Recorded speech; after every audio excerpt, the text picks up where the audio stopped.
Greetings. Greetings, Earthlings. How's everybody doing? Nice to see you again.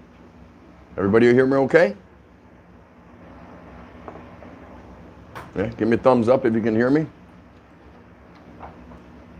Wouldn't be fair for me to talk for 4 hours and then find out nobody can hear me, right? Know what I mean? Your volume is up on this one. Oh, there you go. How's everybody doing? Okay, we got the thumbs up. Mr. Chris Beecham, good to see you. Thanks so much. Jim Elver. Rick Shaw's in the house. Osawa Kano 38 is in the house. Appreciate you stopping by. You're, of course, at the Daily Exchange with Tropical Tim in the Philippines. Hope everyone's had a great day up to this point, or based on where you are, you're getting ready to experience a great day. Yeah? So let's see what happens with that.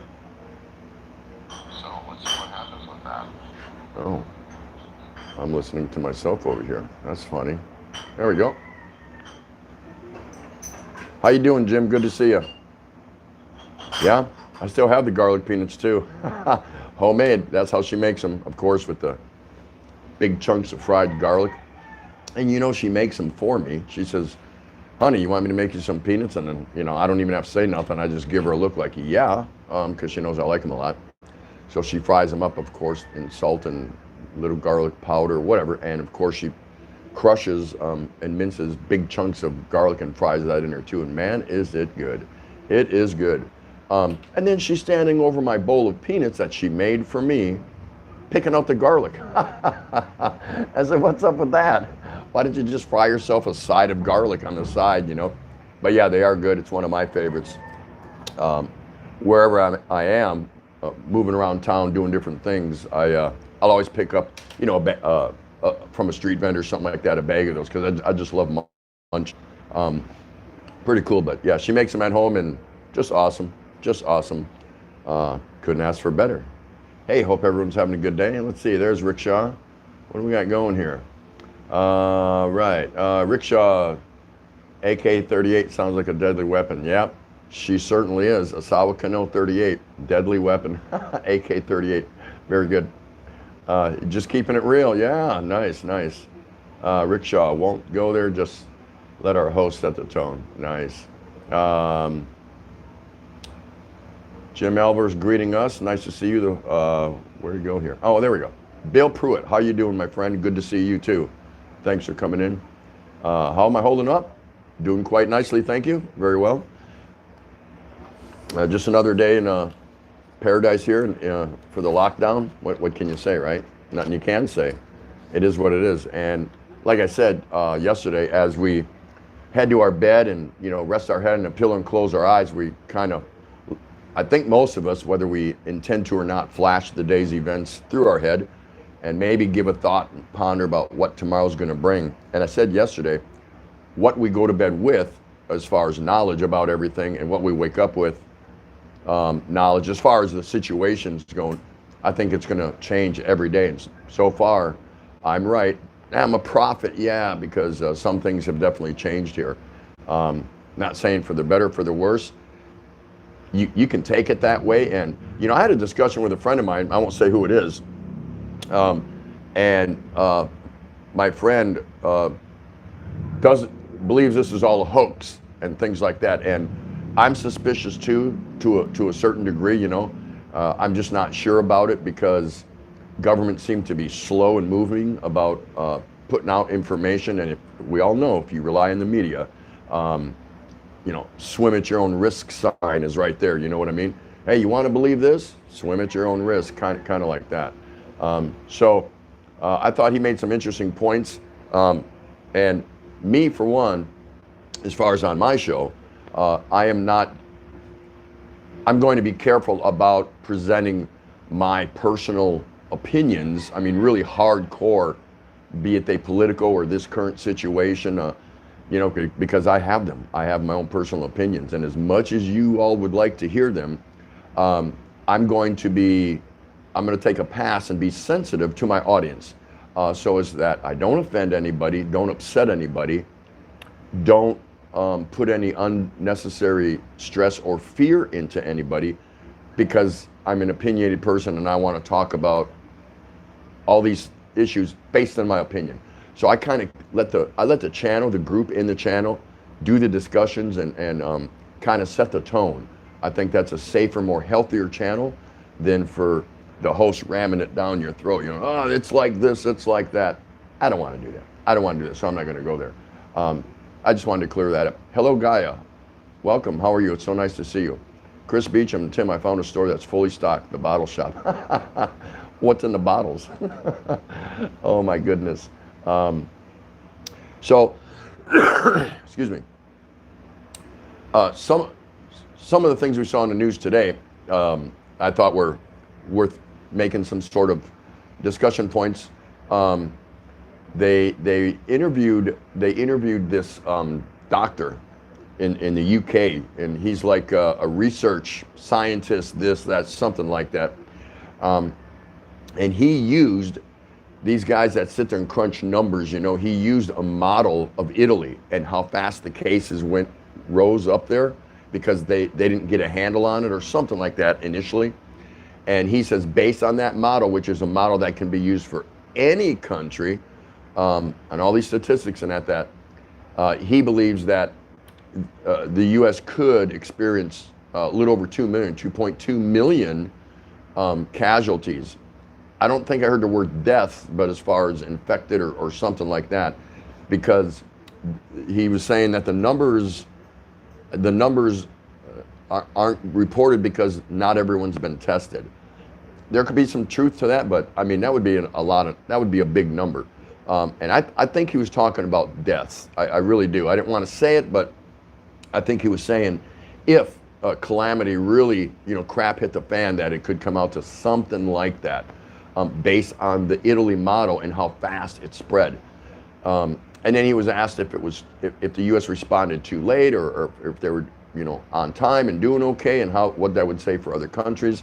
And he just went into all this other jargon, but I didn't want to listen to any more of it because I think if this is more than just a regular flu and it's really attacking that hard and it's really spreading that fast, and the social distance that we need to keep and all that, then I mean, you got party goers on spring break down in Florida, on the beaches, Daytona and everywhere else, that are just partying. And they interviewed some of these college students, and a lot of them, believe it or not, were saying they didn't give a damn.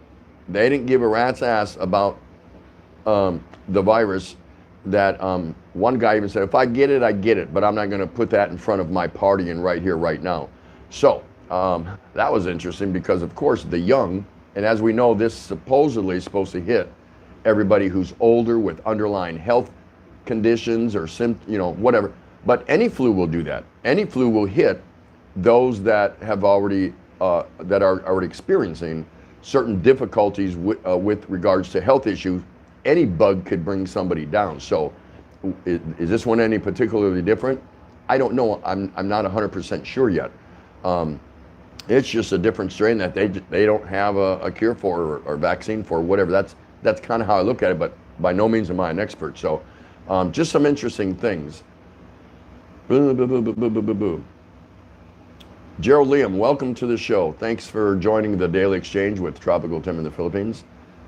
I'm in survival mode now, taking it day at a time, and don't worry about the longer term things like collapsing UK pound and stock markets. I have a decent food stockpile, so he is content. Nothing wrong with that. Subanan Tribe, hello, how are you? It's so nice to see you. Thank you for coming into the stream. Bill Pruitt, kind of starting out like the beginning of a zombie movie. Yeah. I mean, who knows what's going on, but I'll listen to different news and feeds, and I'm pretty good at, filtering and blocking out a bunch of BS. But when I hear certain things that I think are worth talking about, not that I believe it or not, that's when I bring them to the channel and just say, hey, what did you guys hear this, and what do you think of that? These assessments or whatever you want to call it. So also, they announced that they are going to come out with a stimulus package in the U.S. They're still not sure. They don't have, waiting on Congress to determine how much money everybody is going to get. And like they're going to make it in 2 different deferred payments, something like, I don't know, early April, April 6th or something, don't quote me, and then 6 weeks later in May again. They didn't say how much or whatever and who qualifies. So I think they're still hammering out those details. So if you're a working American taxpayer, you might get something like that. I don't know. Again, I don't think I'll get it because they're gonna, I'm not on a payroll anywhere except with my pension, my military pension. And because I get that, they're probably gonna say, well, he's not a server in a restaurant. He's getting money, so we're not gonna give him anything. Wouldn't surprise me. Anyway, yeah, that's just what I was talking about. And we just heard a little while ago that they made an announcement here that, and we're waiting to hear more on the evening news here, which is starting a little while, that now they want to close the supermarkets. They want to close the supermarkets. I don't know for how long or whatever. I know that they want the sorry stores closed. They want all the mom and pop shops closed. Could you put that on for me, dear? No, Elo? So again, every day we go to bed thinking, is that it? We're good, everything's fine, and then we wake up and now what? So it's just gonna be nonstop. It's gonna be nonstop in that regard. I believe so. What do you all think? And then I was reading today also about the difference between a quarantine, a mandated quarantine, and then an enhanced community lockdown. Those are 2 different things, because I read it like 2-3 times just so I had a clear understanding. And what they're talking about is now with this enhanced community lockdown, you're about this close. Let me give you a good background there. You're about that close, the hair of a frog. Anyone ever see a hair on a frog? Pretty thin, almost non-existent, right? Because they don't have any hair. But a frog's hair away from almost house arrest or similar. Really, really super restricted movement. And again, a lot of that's going to happen up here in Metro Manila just because, what is it, 45 people per square meter or something like that live here. That's an amazing number, absolutely amazing number. I don't know. Let's see. Hold on 1 second. This one's a little behind. Let me try to catch up. My reading phone. I have my phone for you and then my reading phone here. There we go. Now we're good. We're good. Lily Montes, OFW. Hello, how are you? Welcome to the Daily Exchange with Tropical Tim in the Philippines. It's so good to see you. Thanks for coming out.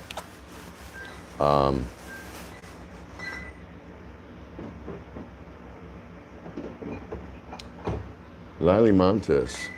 See, now I'm writing these people down because I'm finding I don't have a lot of time when I get somebody new. I don't have time to go back and replay my thing because I'm busy with doing a lot of things. So it is what it is. Rick Shaw, Philippines. We're all gonna be in a forced fast. Yeah, you gotta wonder. You gotta wonder, Rick, what's going on if they do something like that. Just seems really bizarre. When you hear stuff like that, is it a proposal? Is it already in effect? Is it mandated? We don't know anything like that. Just that you hear that and kind of makes you rear your head and go, what do you mean all food stores are going to be closed, or supermarkets, or how are people supposed to get their stuff? So I'm not panicking. I need to hear more, and we'll find out whatever. Because the news wasn't on, but we were hearing it on the radio that a neighbor was playing. So that's not a cool thing. So we're going to have to find out what's going on with that. But yeah, I agree, Rick. That would be pretty messed up. Good afternoon to you too, Lily. Can I ask you where you are located as an OFW? And if anyone here does not know what an OFW is, and there are people that don't know, that would be an overseas foreign worker.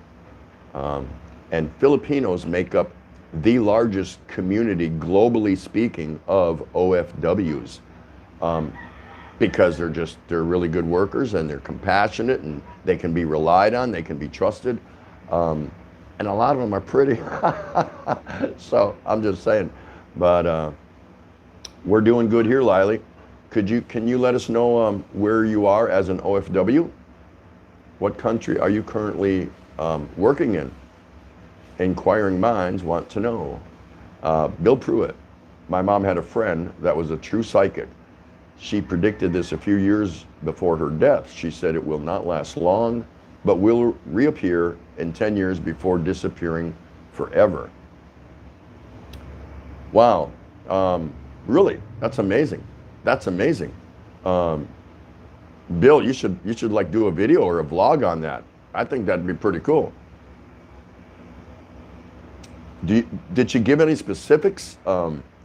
Did she know it was like around this time frame, or where it was going to originate from, or by chance was she able to provide what the cure might be? That would have been cool, but I know there's people like that have these premonitions that say things and we're going, yeah, right, whatever, and then we're like, wow, he was right, she was right.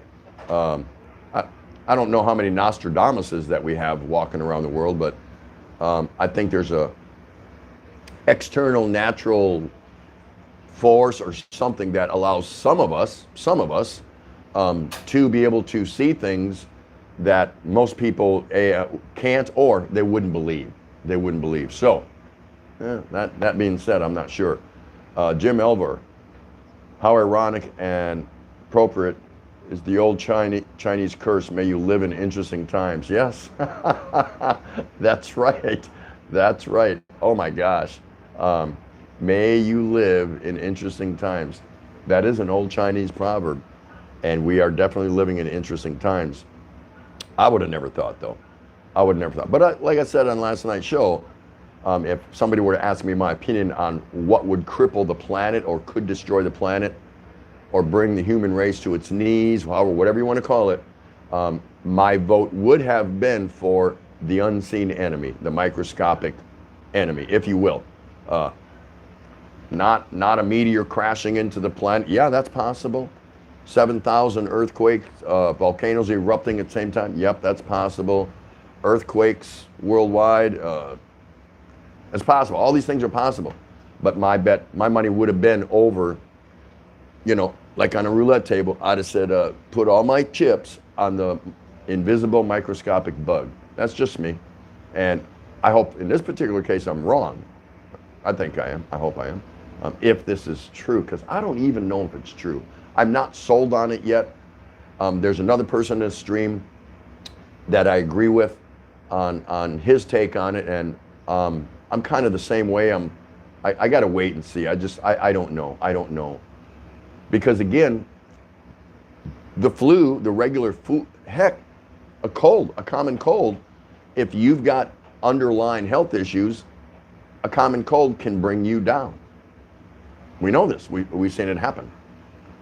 So, Gerald Liam, never again will I laugh at them American preppers who get ready for the end of the world, given the past week I had to scramble to bring stock of food and medicine to a super safe level. Yeah, it's amazing, huh? Yeah, I don't know about getting ready for the end of the world, but, you make a good point. It's valid. It makes sense to me. Bill Pruitt, I just think it's cool my mom was friends with Sylvia Black. I heard she wrote a book on, but I've never read it. Yeah.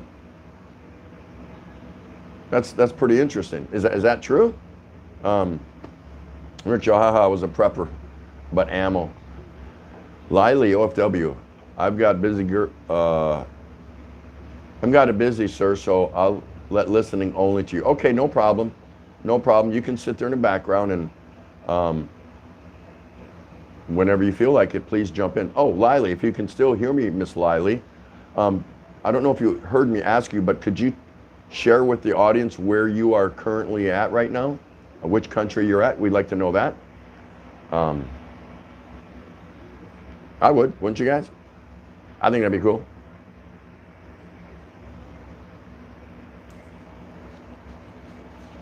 Hey, thanks for stopping in, guys. You are live on the Daily Exchange with Tropical Tim in the Philippines. Today's question I wanted to bring up, or point out, topic, if you want. These are just news feeds that I use for talking points.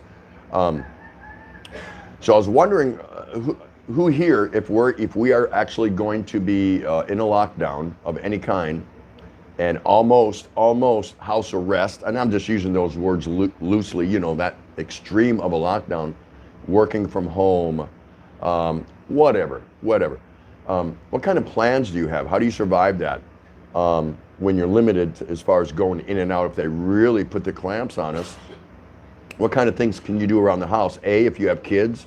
B, if it's just you and a partner. Or C, if you're just by yourself. Have you given it any thought? Because 2 weeks, a month, 2 months, that could be a long time to be locked up in a house with the same people all the time, even if it is your partner, even if it is with your kids. So if you have any ideas on that, you know, board games, internet, this, that, and the other, there's so many things. So I was just seeing what kind of things you folks would think about doing to break up the monotony, ease the tension, and keep things interested. I know Rickshaw's got his hands full, but again, if his freedom of movement is taken away from him, now he's going to be in there with his wife and kids longer than maybe he anticipated. Not that he wants that, but you know, he needs to relieve the pressure and stress by taking a walk and going to the store or getting on his bike or whatever. So if you got any ideas on that, I'd sure like for you to share it with us. Rickshaw Philippines, it's known around the world. Hire a Filipino, you can't go wrong. That's right. Bill Pruitt, I know she said would be in 2020. It would appear, resist all cures and vanish, then reappear in 2030 before vanishing mysteriously forever. Well, we don't want to wait that long. I hope. Kuwait, is that what you're saying, Rickshaw? I had a premonition I was going to have a red horse today. You did, huh? Rickshaw, ladies and gentlemen, it's official. Rickshaw is a psychic, a prophet. He thought that somehow, some way, he was going to have a red horse today, and it came true. He's a regular Nostradamus. He called it. It's true. Good for you. I also had a vision of TT drinking a San Mig. Awesome. Yeah. We'll see if that holds true or not. You got lucky on that one. He got lucky. Gerald Liam, I think I'll run down the food stocks in my fridge and freezer first before opening any canned food, as I can't rely fully on Meralco or the condo backup generator. Yes. See, my wife and I were talking about that too. What would happen if something stupid, unless it's like nobody's fault, but when has that ever happened? Rare. That something bizarre like the electric and power went out, major grid for the whole city or part of the city or whatever. That would really suck. Now you're really put behind the 8 ball and you're scrambling, and I think you really go into a survival mode from there. You're going to have to. So the reason that's worth bringing up is, again, planning, common sense.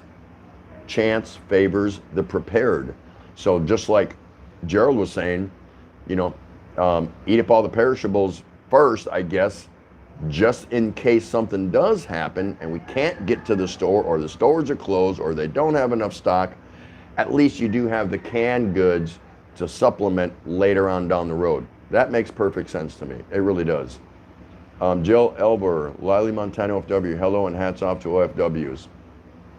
Very nicely said. Expat Prepper, hello, how are you doing, my brother? Tropical Tim in the Philippines. What's growing on? Life, my brother. It's all about life and living it to the fullest, day after day, right? Bill Pruitt, damn, it's 4:30 a.m. here and I'm almost out of beer. Stores don't open for another 3 hours. You know, Bill, I just said it. Chance favors the prepared. You should have got 8 cases instead of 5. You know what I mean? And now you're out. Look what happens. That's just the way it goes. So next time, buy more. And while you're at it, pick me up a couple cases, just in case. Just in case. You know what I mean? Scoot B is in the house. Howdy, y'all. Hello to Scoot. Everyone say hello to Scoot. Scoot is over there in sunny Arizona, and Scoot's pretty good about giving numbers on all that stuff, but he's probably burned out about talking about all that stuff anyway, so we're not going to bother him with that. We don't want the show to totally be run by the current issues that we're faced with. I bring up a point or two, a topic or two, just for fodder, just for conversation, and kind of leave it at that, just to spark everyone's interest and to keep this thing running constantly without, ever closing. The only time it takes a time out is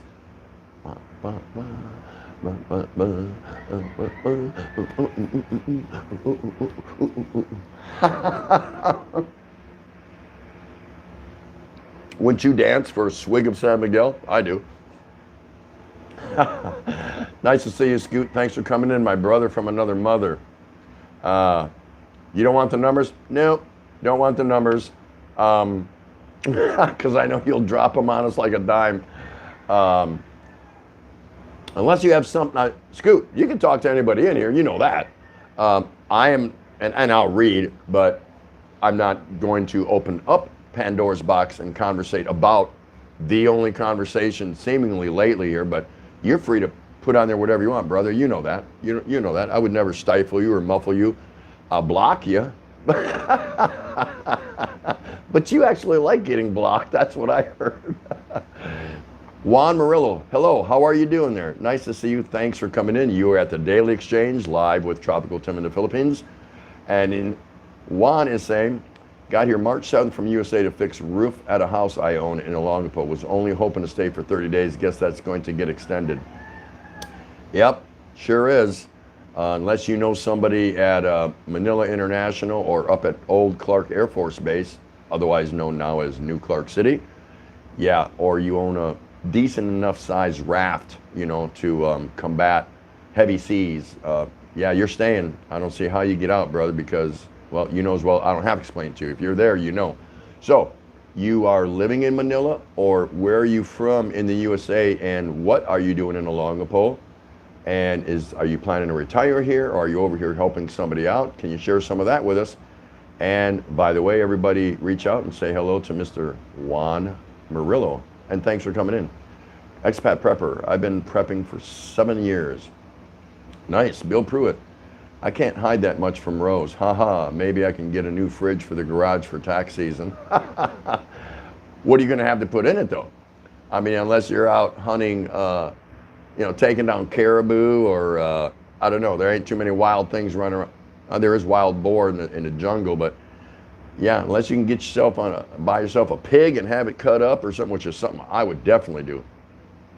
If I have, and I will eventually. I got a brand new refrigerator I bought when I got here, no problem. And it's not the biggest one. It suits us just fine. And there's times when I'm like, damn, I wish it was just a little bigger. So, but that's okay. For the list of our little quaint apartment here in Tondo, whatever, it works fine. It works fine. If I want cold beer and there's no room in the refrigerator, I just stick my cases outside on my my balcony. Oh, wait. That's what I used to do in Wisconsin. My bad. In the middle of January. I don't have that luxury here anymore. Because that's how we used to drink beer in Wisconsin. You never went into the refrigerator for a beer. Never. You went out on the back porch, that's where we took off our boots, hung up our coats, and then a back porch, an enclosed porch, led you out the back door to the backyard, to the garage, whatever. But because there's no heat out on the back porch, so man, beer stayed just right. Never froze, maybe on occasion, but if it got like that, you brought it back inside. But we just left it on the back porch, and man, it stayed cold. Even in the summer, it would stay cool because of the nights, probably.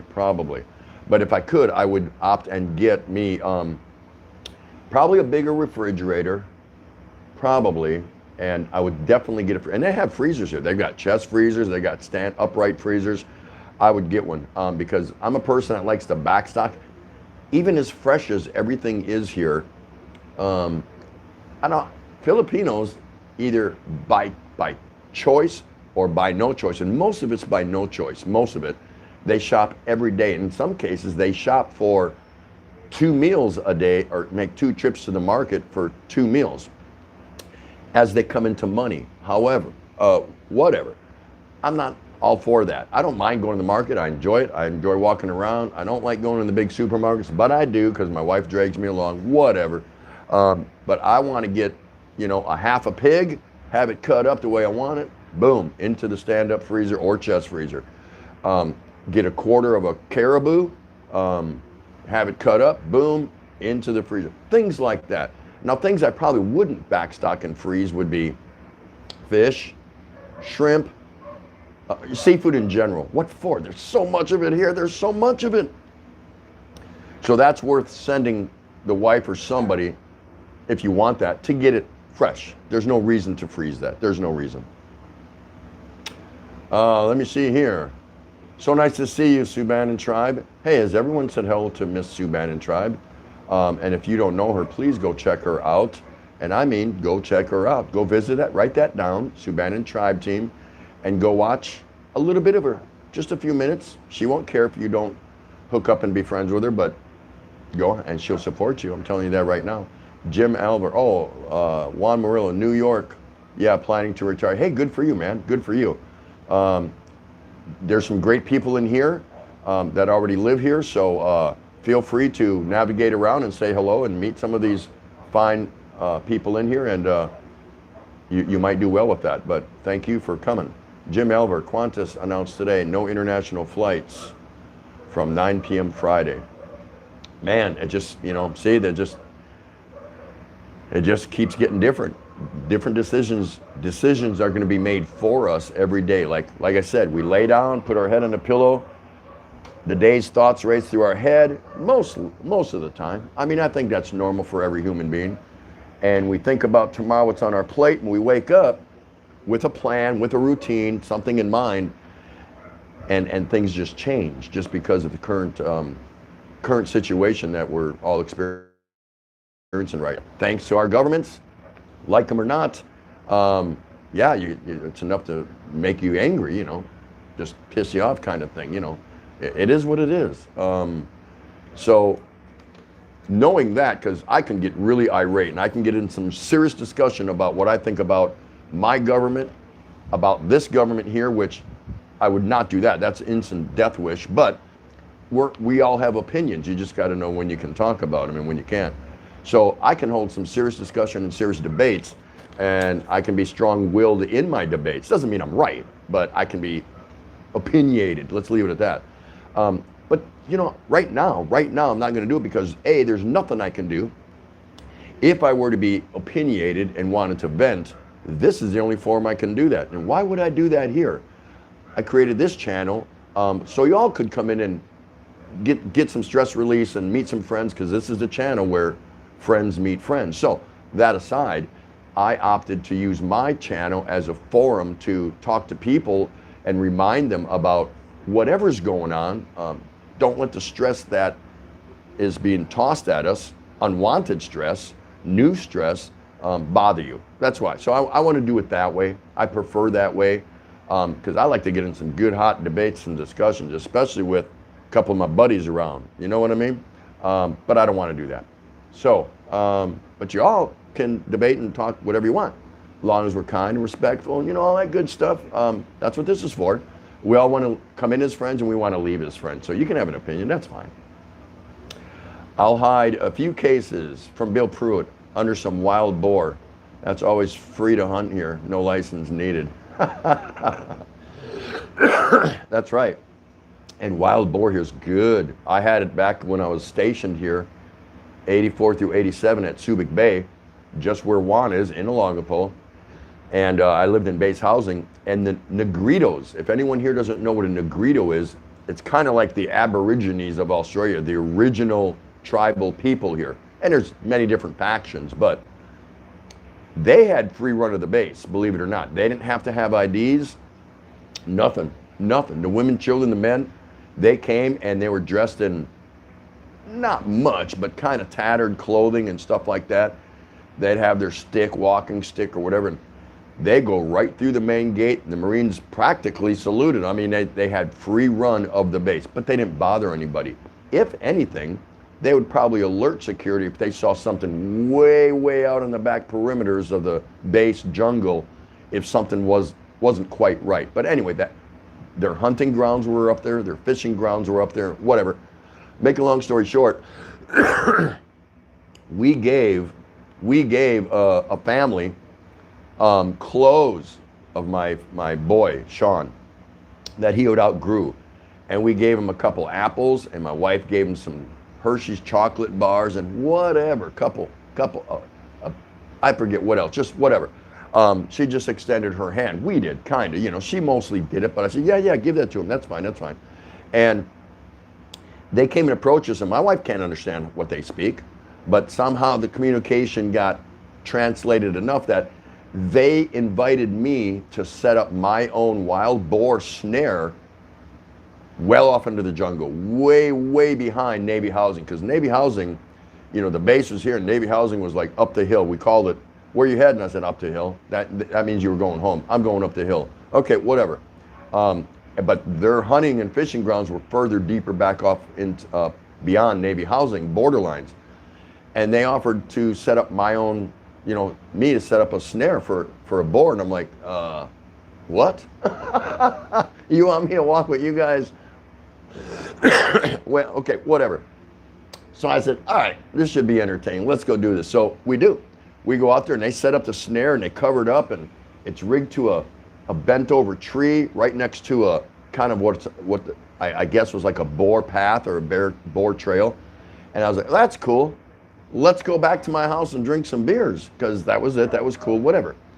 And I would have got lost coming back, kind of. I'm pretty good in the woods and stuff like that as a kid growing up in Wisconsin. But, you know, you try to look for trees that got certain limbs or leaves hanging off, and I lost count, man. I was like, I have no idea where I'm at.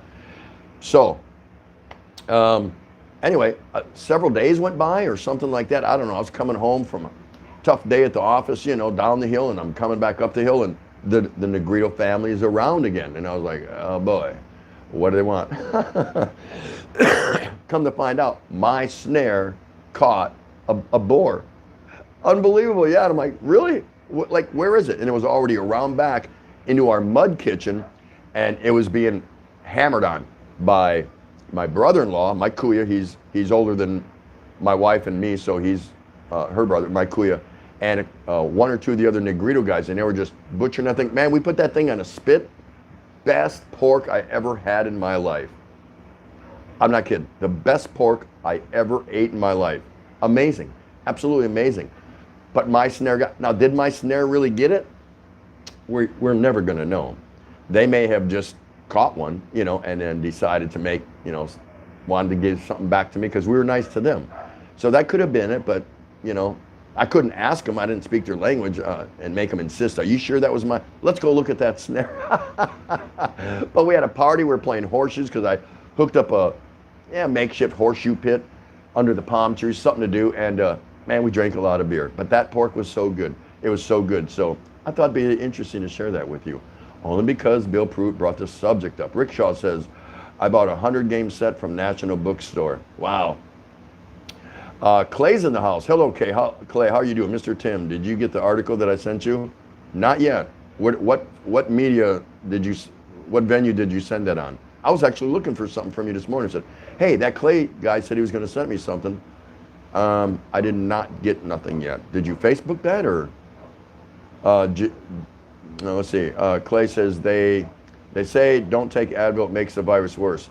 I heard that because I'm an ibuprofen guy. I am not an acetaminophen guy. I like ibuprofen. So I'm going to still take it.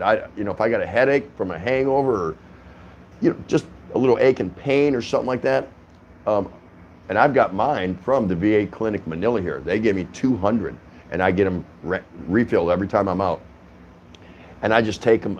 I got them for my lower back because sometimes I'll have issues with it. But of course, I'm going to take them for any issue I got. The wife's got Tampo. I take a couple Advil because she's not going to take them, right? One of us might as well take them, so I take them. So yeah, I heard that, Jim. I heard that about the Advil now. And Qantas stood down 20,000 of their 30,000 staff. Are you kidding me? And I'm sure the owners of Qantas is going to pay these people while they're sitting at home, right? Or do they automatically draw a check? Or do they go on some form of Australian unemployment compensation or benefits? I don't know, but amazing. Expat prepper, the number one first survival rule of preppers is get out of major population areas before the event happens. You got to get away from other people. I would agree with that. I would absolutely agree with that. That makes perfect sense to me. Where did Scoot go? Bill Pruitt. I agree, you shouldn't vent now, Tim. I don't have enough beer left to enjoy it. Juan Murillo was stationed here from 83 to 87, was in VC5 and VRC 50. So you're up at QB Point, Juan Murillo? I was stationed there. I'd been in and out of the Philippines since 1980 from deployments. I was there 80, 81, 82, 83.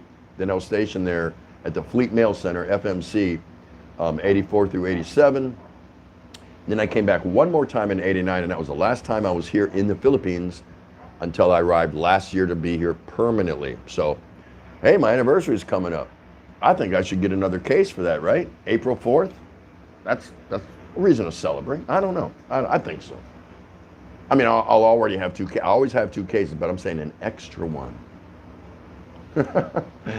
Let's see. Bill Pruitt, wild boar is so much better than domesticated pork. Yes, it is. Just like we don't buy beef. We do not buy any kind of beef. The only beef we have is if we're in the mall or somewhere out chucking around and stomping around and traveling. Yeah, I'm not gonna lie, or I'm not naive. I might go into McDonald's or Burger King and grab something just because I'm on the road. I'm on a Victory Liner heading up to Pampanga, and I didn't plan properly, and I'm hungry or something, or just want something on the bus. I might get a cheeseburger. That's different. I'm talking about we actually don't buy beef at the markets. Nothing wrong with it. I just don't like it. I've had the so-called Australian beef, and I've had Aussies tell me that they were here and they've tried it, and it was vacuum packed, and they said, that's not Australian beef. I said, what the hell is it then? Because that's what it says on the package. I thought that would be better than the beef. The Philippines imports most of its beef. Something like, the last time I saw this number is a long time ago. Excuse me, 5 metric tons, or I don't know, from other sources, Japan, I don't know, wherever. But so most of the beef comes in, but caribou, that's what we opt for. I have it grounded at the market for my ground burger, if you will, and then the rest for stews and just things like that. So caribou is much better. So yes, the wild boar is much better. They're like a plague here. They destroy farmland, so I fire up the grill and solve the problem. Yeah, why not? Why not? Tagalog with Ospinoy is in the house. Hello, how are you, sir? Nice to see you. Thank you for coming in. Welcome to the Daily Exchange, live with Tropical Tim in the Philippines. Oh, it's Facebook, Clay? I got that. I'll get that. No problem. Clay says his birthday's April 3rd. Hey, come on over. We'll have to get 3 extra cases. My 1-year anniversary of living here in the Philippines and Clay's birthday. That sounds like a good enough reason to me. Good to see you, Tagalog with Ospinoy. How you doing over there? Mizaza Super Adventure. Hello to you. How are you, May? May Zaza. Let me write that down real quick. I'm starting to write now because I'm finding I'm not having time to go run my replay and go find out who my new friends are, so I can get back to them and potentially hook up with them. Nice to have you. Where are you from right now? Where are you? Can I ask you? Mezaza? Bill Pruitt. I've got a buddy that's a local deputy. We go out every summer and harvest a lot of wild boar, then donate to the homeless shelters. I've got a new 300 Blackout rifle this year. Should be fun. If that's true, that's really cool. Yes, absolutely. Clay says he can't. Lockdown. There's nobody can stop you when it comes to beer, Clay. I could sit here for an hour and educate and tutor you on this, but when it comes to free beer, if I'm inviting you, you just got to find a way. You need to find a way. I don't care who you kill, who you shove out of your way. Said, dude, free beer's that way. I'm going that way. Get out of my way.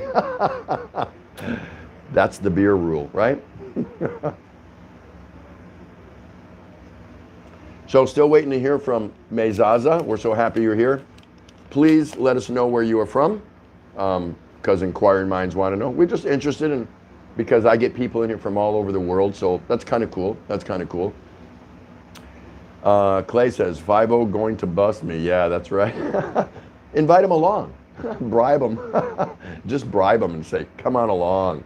Come on along. So the question of the day kind of was, do you have any ideas or any plans if we go to an extreme lockdown where it's damn near house arrest?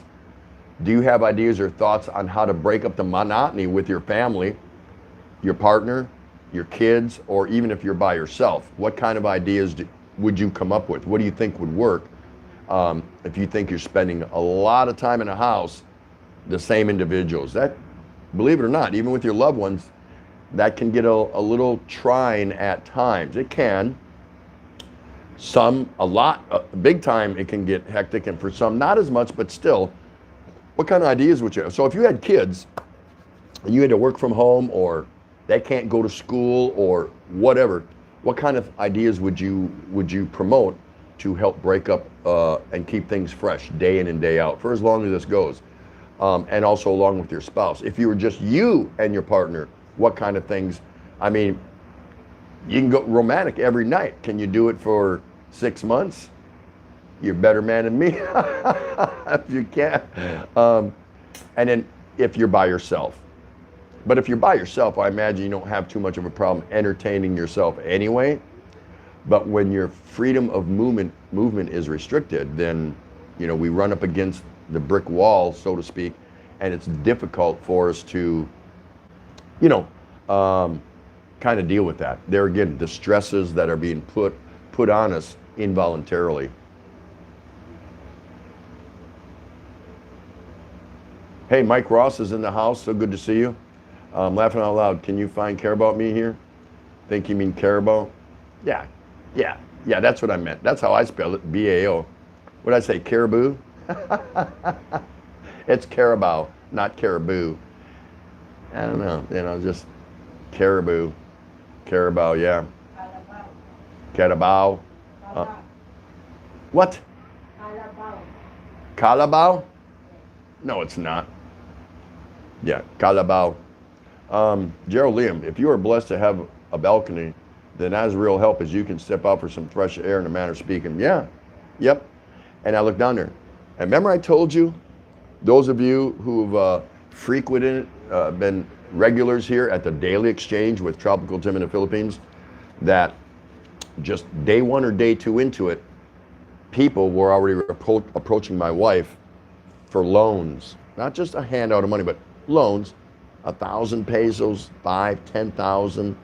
One of them even approached us for somebody else. They were a third party asking for 40,000 from us. And I'm like, I don't have a little sign that's swaying in the wind outside my door downstairs that says Bank of Tropical Tim. I don't even get this. But they know who she is because they know who I am because they know who she is. So they're gonna try. They're gonna try. So it's happening that fast. They just want loans. I'm like, no, I need credit. Let's see, a case of San Miguel costs 13 bucks. Let's just say that. So give me 2 cases of San Miguel, and I'll give you the loan for every 1,000 pesos or 500 pesos or whatever. You know what I mean? So I'm not going to do that. But today, now that he mentions it, Gerald's asking about my balcony. We were standing out there, and a gal comes out from the first floor across the street on these little huts here. You know, these all snapped together tin boxes. A condo here in Tondo is nothing more than a cardboard box with a tarp over it. Pretty much, that's a condo here. And she was going like this and holding out her hand. And she's got a husband. She's got how many kids? 7 kids. 7. And they're all young. I don't think none of them are, any of them working age? I don't think so, right? No, none of them are working age. But I thought she was offering me, because before they would say like this, you know, this is how Filipino says, come here. They kind of do it like that. do this. They go like that. I thought she was offering me something to eat. I said, oh, no thanks, I'm good. And she goes, no, me. I got nothing to eat. I'm like, what the hell, man? And I'm a big-hearted guy. It has nothing to do with it. But I was like, we're only like 5 days into this or something, or 4, and I was like, wow, whoa. And my wife, Ray, didn't like it. Not because she tried or wanted it, but yeah, that's pretty good. Can that be seen on my phone? No? Can you guys see this? There. Distance, yeah. Here's a new invention for social distancing. Can y'all see that? Very good. I don't know. This guy's got like a massive hula hoop, or something like with some kind of a, I don't know, braces in it, and it's over his head on a strap over his shoulder. There you go. Human distancing, can't get close to him. I thought that was pretty cool. So anyway, it's already started. It's already started. They're already asking for stuff, and it's like, I haven't been out of the house, okay? I have not been out of the house since they imposed the lockdown, because there's movement around, but every day it just keeps tighter and tighter and tighter. And I need to get out. I need to get out just to walk, exercise, whatever.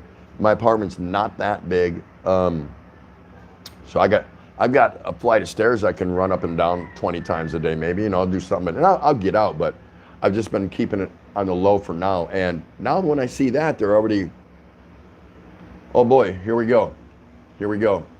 Tagalog with Ospinoy. I love staying home. Good for practicing my Tagalog, and it's free. If anybody wants to learn Tagalog, basic, step by step, from the first syllable all the way up through anything, go to this guy's channel, Tagalog with Ospinoy.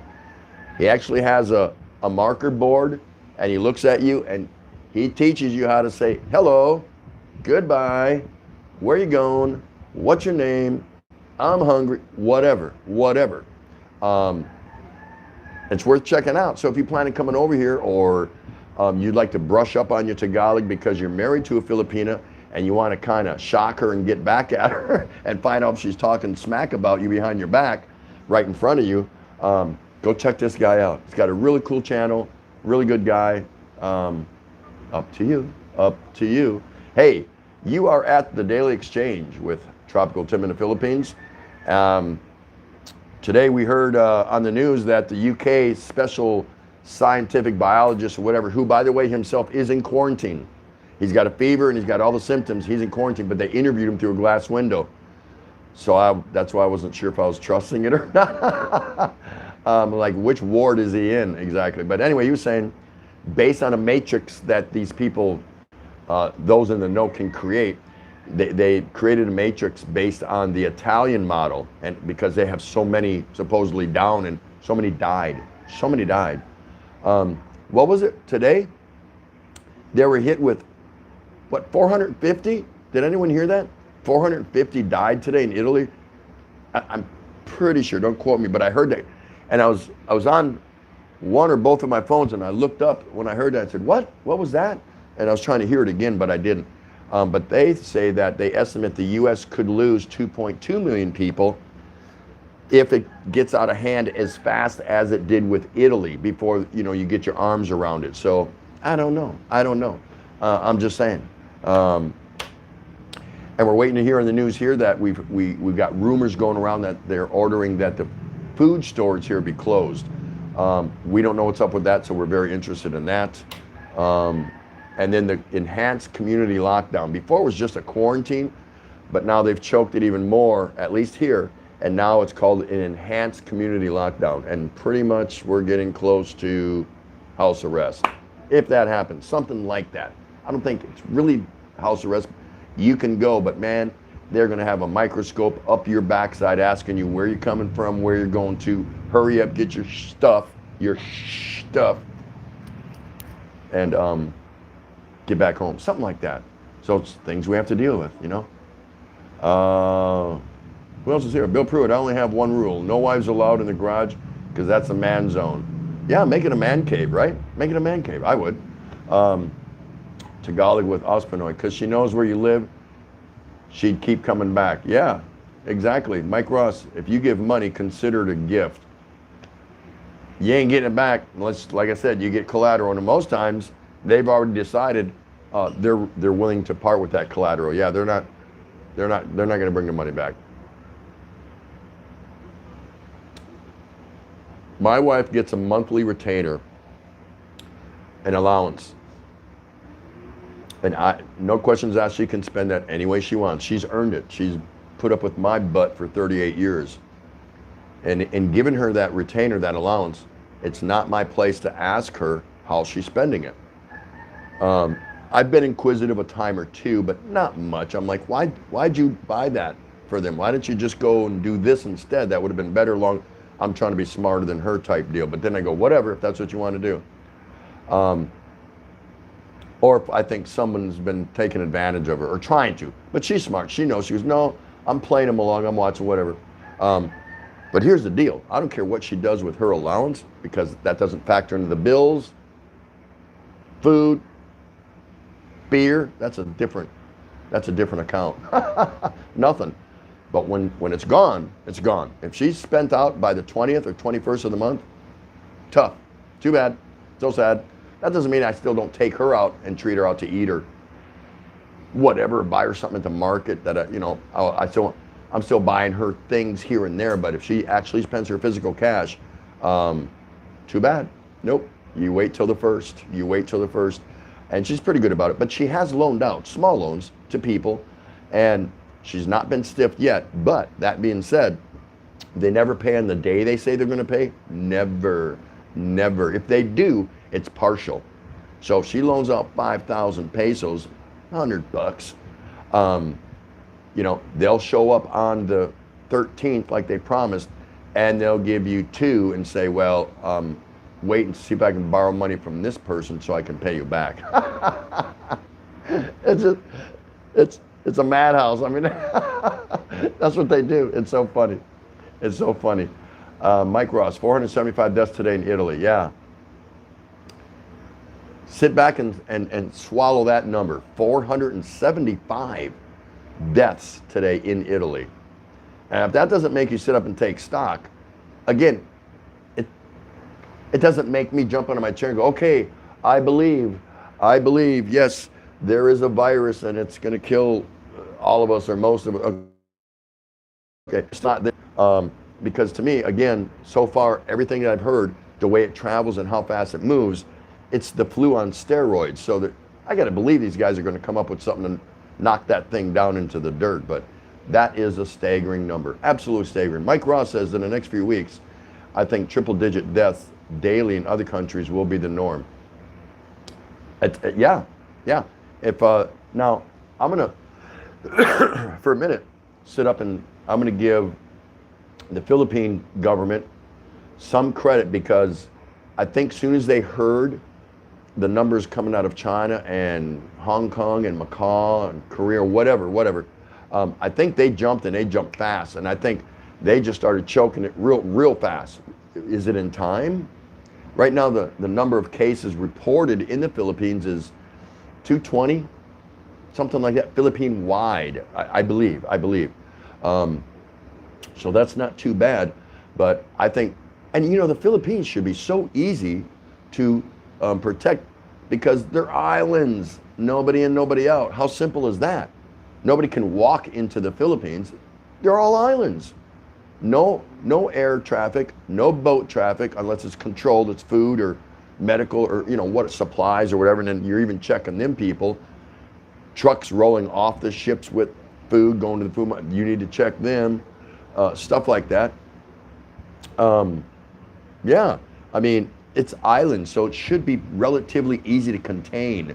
Nobody's paddling along the shore of one of the many Philippine islands and going, poo, spitting, hoping because they have the virus, it's going to infect that island. That's not going to work that way. So the Philippines should be easy to contain, but we'll see. But Metro Manila, man, there's 13 million people here. 13 million. That's a lot. And everyone's scrambling to get out of the city that lives out city, and they're funneling back into work. They have a permit.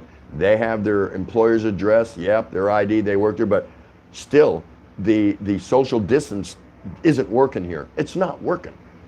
It's just not working because Filipinos mass up in massive numbers waiting on the LRT, jeepneys, buses, this, that, and the other, because transportation here sucks. The commute and how it's laid out, their infrastructure is not very good. They're working on it, but right now it's not that good. So I believe that. Actually believe that. Give me 1 second here. There it is.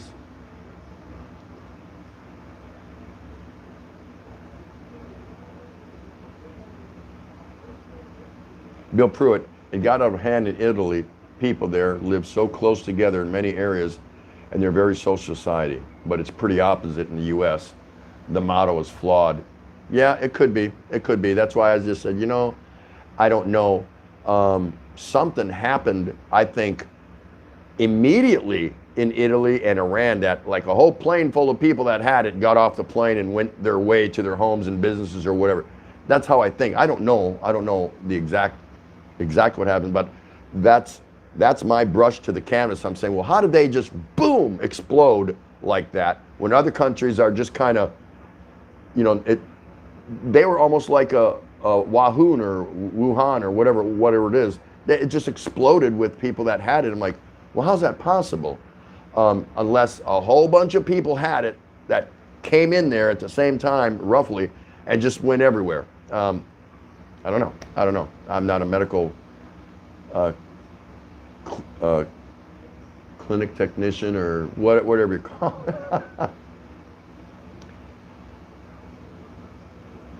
Bill Pruitt, I'm on my last beer. Please excuse a few typos.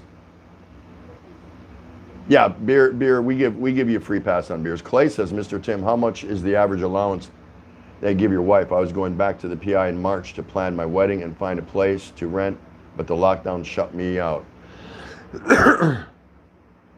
How much to give your wife? Is your wife here, Clay, or is this your girlfriend? Wait, did you say, yeah, your wife? No, you didn't. PI to plan your wedding. Okay. What is her responsibilities? Is she the breadwinner of the house, or is she considered the breadwinner of the house? Does she live alone? Does she have siblings? Does she have children? Is she taking care of her mom or dad? Is she responsible for anybody else's well-being? And then is she responsible for paying rent? Does she own her house? Does she have utilities?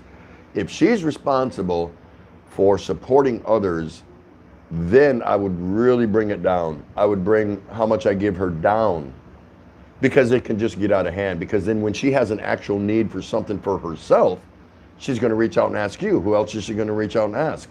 Because she squandered it, even in her mind, in a nice way. She thought she was doing the right thing, but now she's without, and she has to come to you for rescue. And you have to talk to her about these things. I would. But if she's on her own, by herself, and kind of self-sufficient, whatever, I guess that's up to you. Where she's living. Is she living in a condo? Is she living in what did you say, a province or anything like that? Those would be good things to know. But typically, if you make enough money, if you got it, $500. If you love her and that's your girl, and you think she's in control of her capacities and can handle money the right way, $500, she should actually be saving some of that. It just depends. If she go out to the mall and buy shoes and handbags every other day, then I wouldn't even give her that much.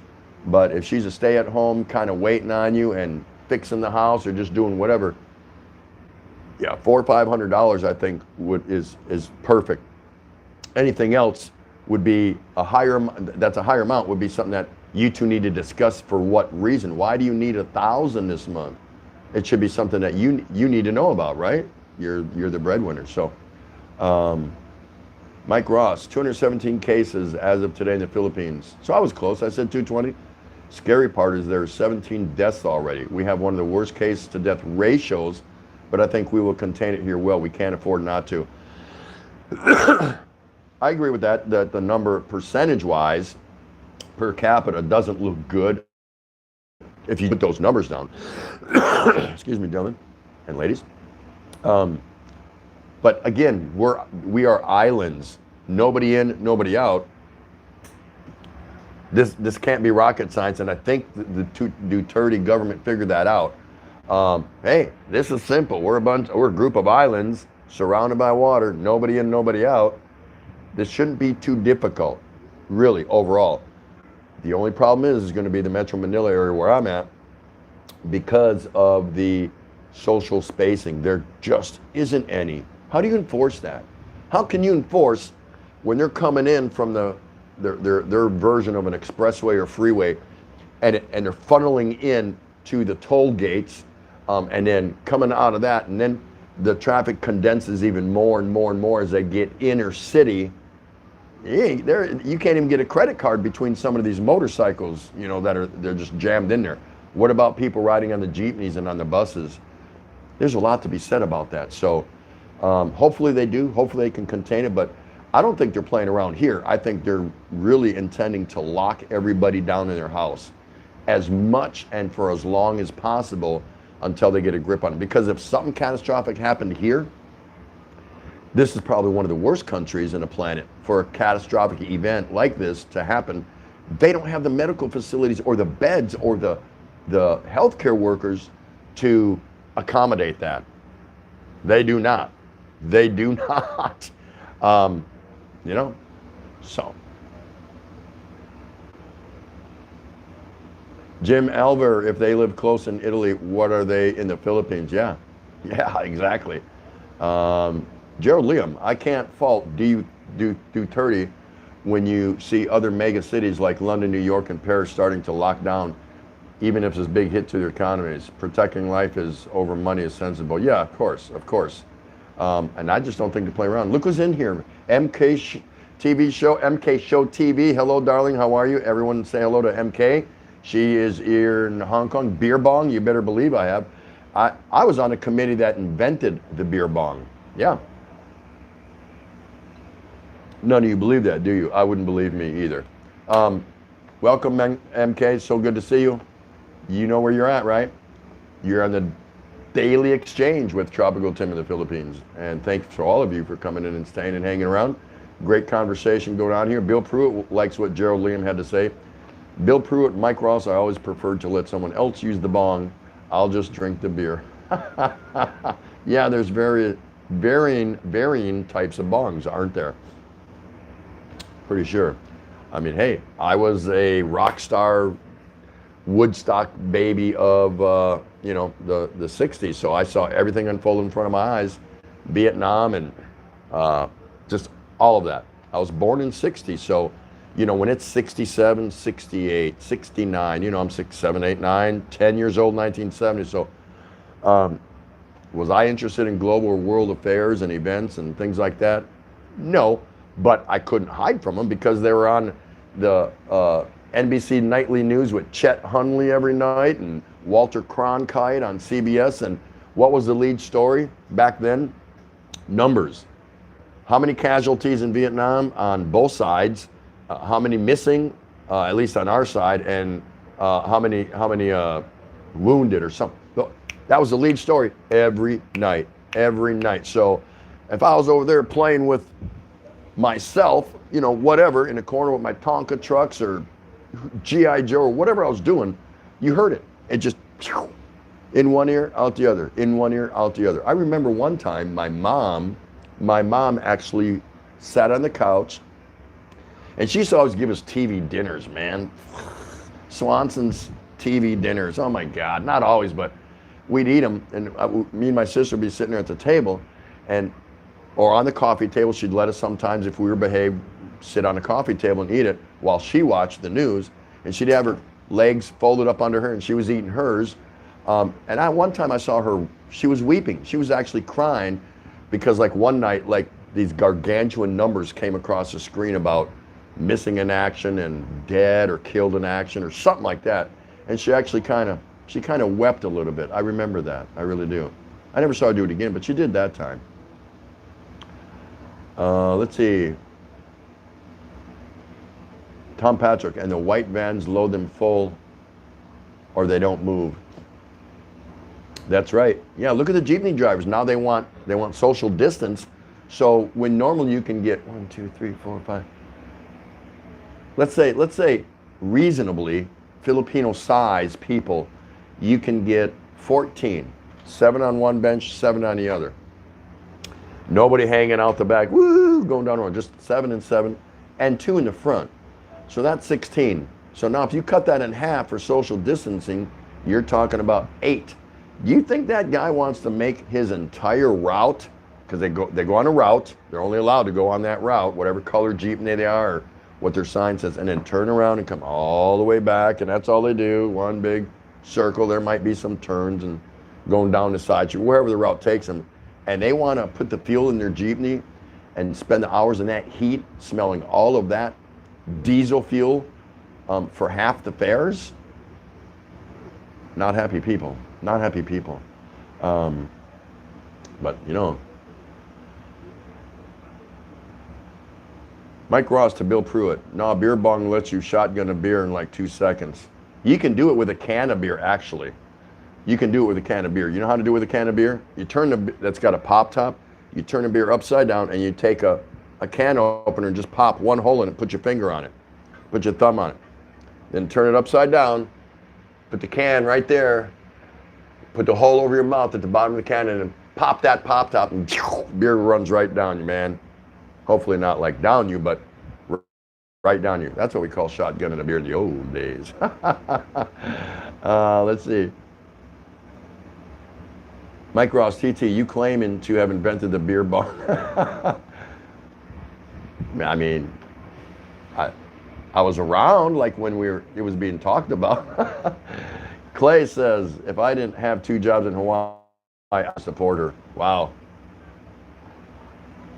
But there again, I would like to know some particulars without you revealing so much of your personal or your fiance's personal life. Is she living at home? Does she have to help feed several people? Is she responsible for helping sibling school funding? Or just, there's so many tangibles, there's so many variables in determining what's a reasonable amount that she should be supported with. But without knowing it, I mean, if she's sitting in a really nice beachside, 2-bedroom condo or something, that's pretty expensive. Then I guess you got to, unless you're paying for it yourself there, I don't know how that works out, but it helps to know those particulars. And I could give you a good clue because I've seen so many people and so many different varied situations and got kind of an idea. I'm not Dr. Phil of the Philippines. I don't want to be. But I can give you a really good insight based on particulars if I knew them. If you can messenger me that if you want, and I can just give you a reasonable what I think, because I hate to see anyone do the wrong thing, sight unseen, without really knowing. So I can probably guide you into a reasonable, what's reasonable. Because I've seen guys make big mistakes, both ways. Giving too much or not giving enough. Like that. Man, 2 jobs in Hawaii, wow. Bill Pruitt. I miss Hawaii. I was in Hawaii 28 times with the Navy, of course, in and out. Bill Pruitt, I was always the MacGyver kid, laughing out loud. I'd make a bong. My friends would use it, then I'd drink beer after, or an orange pipe. You're bringing back memories. Don't get me started. Tom Patrick, do you remember the beer machines we had? 25 cents a can of beer would come down the barracks. Yeah, absolutely. Cheap. El Cheapo is so cheap. That was the best place to go drink. Screw going out in town, man. Get your buzz on at the barracks and then head out to town, right? Am I right? I'm right.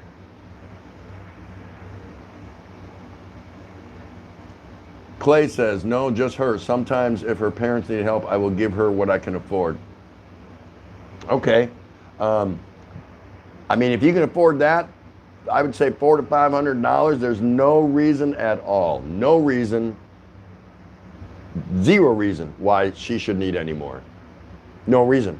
There's just, I can't see it unless, again, she wants to do something that benefits to both of you, like buy a new appliance or fix the steps or paint the house or I don't know. I don't know, but that I just don't see it.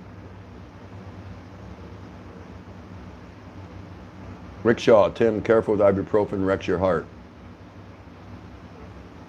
Yeah, but people tell me I have a big heart, so. Yeah. But ibuprofen works for me, so I don't know. Just as a painkiller if I need it, Gerald Liam, I know that the Philippine jeepneys were left behind by the Americans in 1945, and I suspect the cans of Libby cooked corned beef I bought here might be too, as the packaging looks vintage. Yeah, that's right. And the Philippine jeepney, they didn't actually leave the jeepneys that are here behind. They left jeeps behind. And of course, the Philippines ended up using them for different things, for different tasks, to haul stuff and whatever. And it just evolved with them.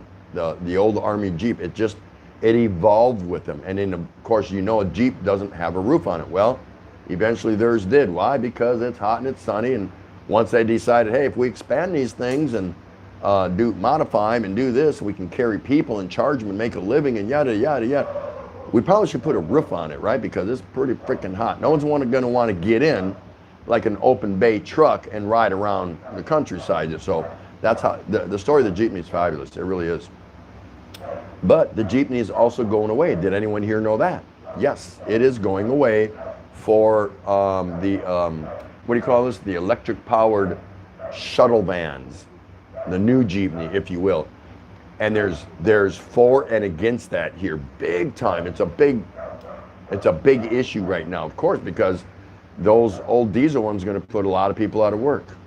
You know what I mean? Because only certain companies or people are going to be able to afford the new elite, quiet, smooth electric passenger vans. Yeah. So that's something that's been taking shape here and unfolding little by little. Are you getting any news? Okay.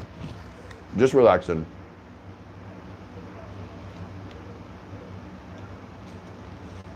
Muggs is in the house. Woot, woot. Woot, woot. Muggs is in the house.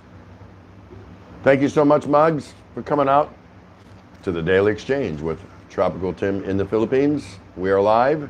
You are live. We are all alive. Rickshaw, he was here 78 to 82. Where were you, Rick? Were you in Clark or Subic? Or maybe neither. Muggsy, hey there, Rickshaw, Bill Pruitt. We had a vending machine like that outside the door of a hotel room in Japan once. I still think that was the best hotel ever. Lol, Tokyo Rest House Hotel at Narita.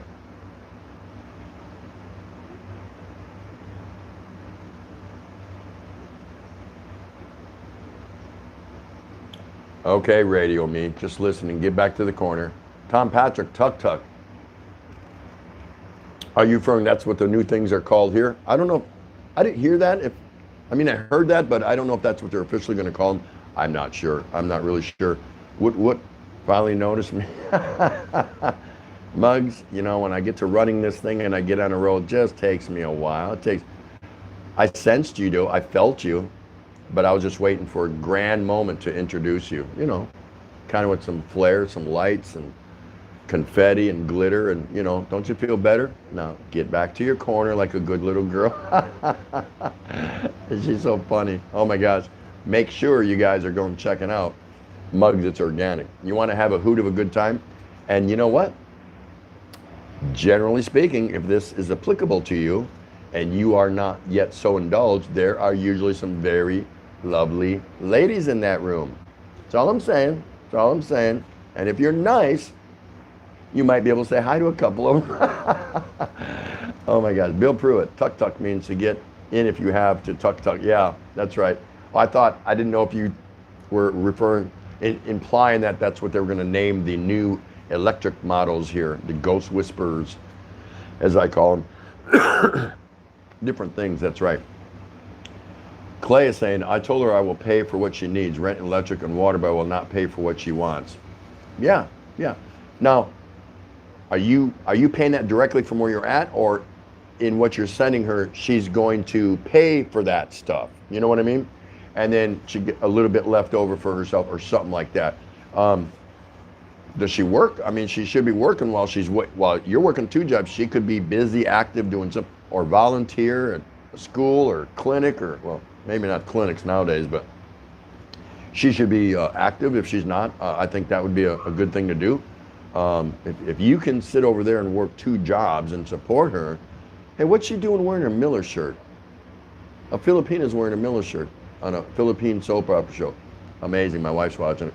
I thought it was funny. Just grab mine because Miller High Life, not light. If I want any kind of light beer, I just go to the CR with a straw. You know what I mean? I just do. But guess what? I don't drink light beer, so I never end up in the CR with a straw. But I really do like Miller High Life. It's just my kind of one of my old standbys back in the world. Back in the world, we're back in the world. Tom Patrick, my walls here are vibrating. The neighbors are getting restless.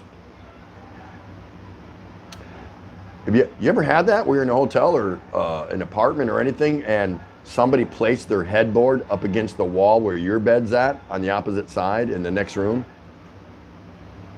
Just saying. I'm like, shut up. Haven't you had enough already? Go to sleep. Unless you're the person on the other side of that room. In which case, hey, sorry about your luck, right? I don't know. Let's see here. Tom Patrick says, no, the Tuk Tuk is an electric tricycle. They come in gas and battery powered. Yeah. Aren't those prevalent in like Hong Kong, Thailand, maybe Malaysia? I'm not sure. Possibly Vietnam. I'm not. Thailand for sure, I think, has those. I'm not sure about other places. I don't know. I've been to Thailand, but it was a long time ago.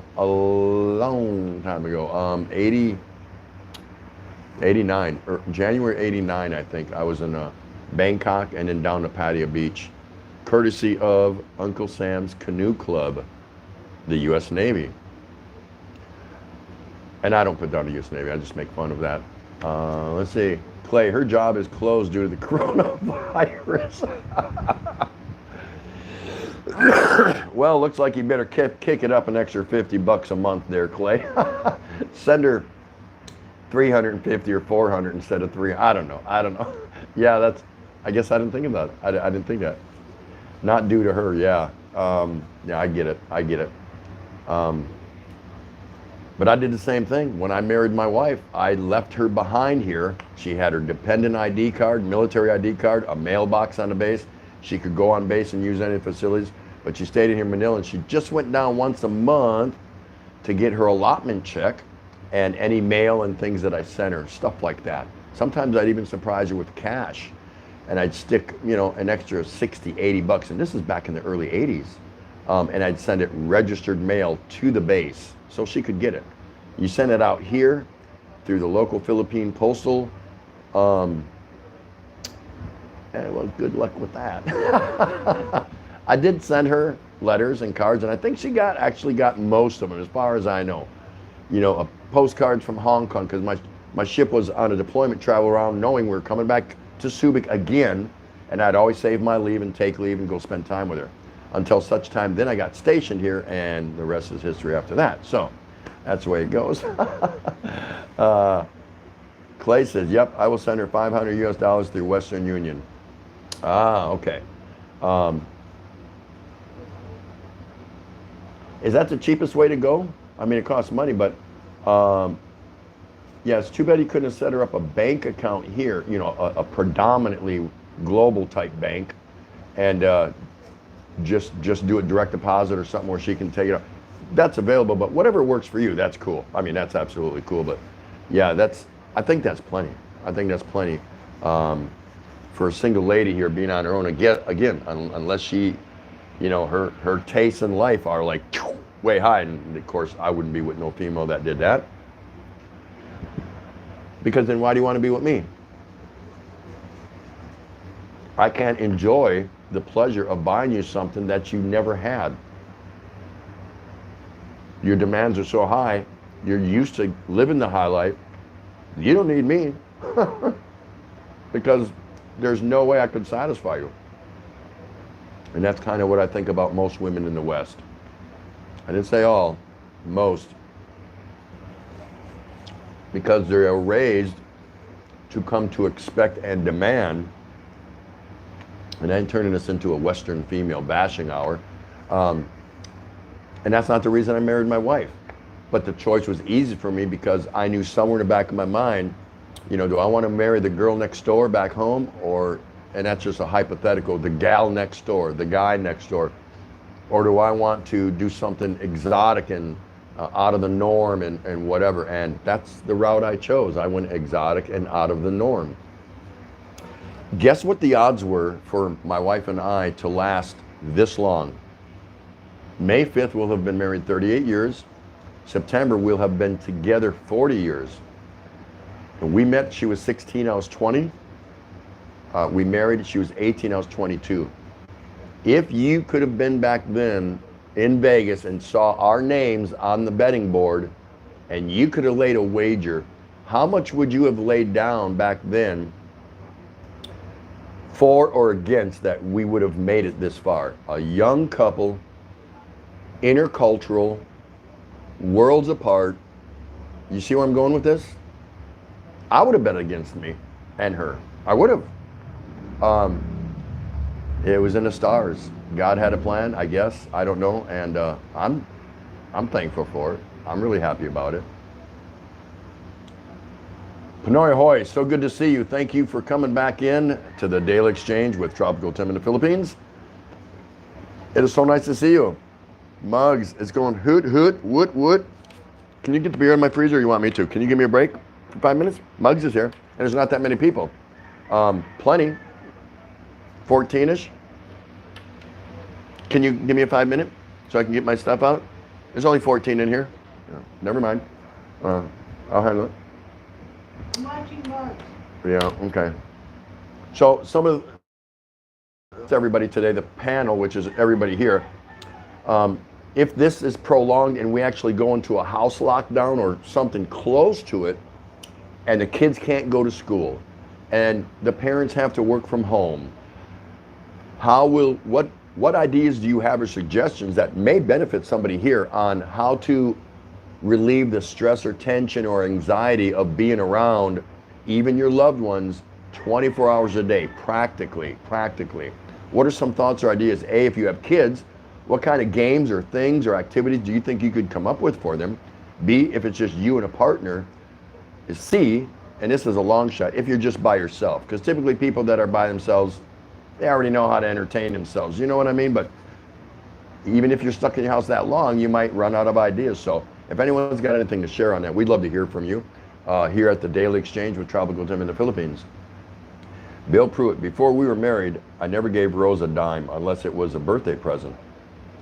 She was totally independent, the strongest woman I ever met, but she couldn't see her own strength then. That's amazing. That's pretty cool. That's pretty cool.